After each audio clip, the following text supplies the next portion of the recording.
Hello guys, sa video po natin ngayon guys ay ipapakita ko lang sa inyo guys ang mga bagong anak natin na mga inahin guys. Madami kasi kaming nanganak na inahin this week.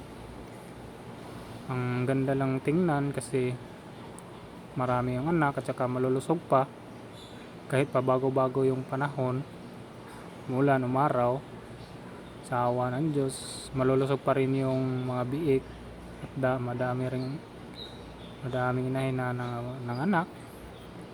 Minsan kasi guys pag naboboard ako sa banghouse, kasi dito guys kami stay in, walang uwian.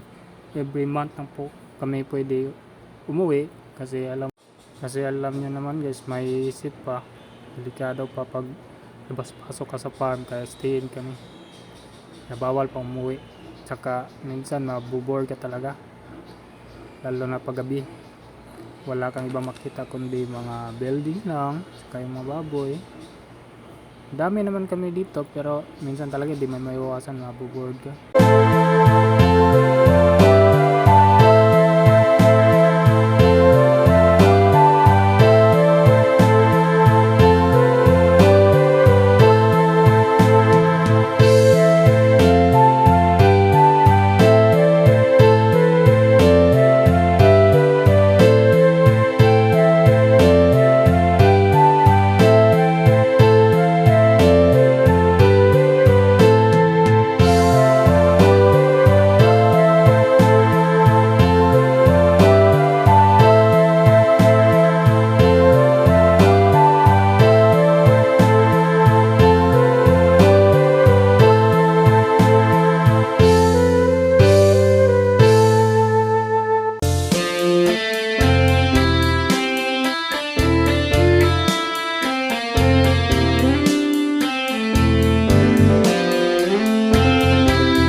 So yun lang guys, no, sa di pa nakapag-subscribe po sa ating channel, please subscribe and hit the notification bell button para ma-notify po kayo sa upcoming video po natin guys.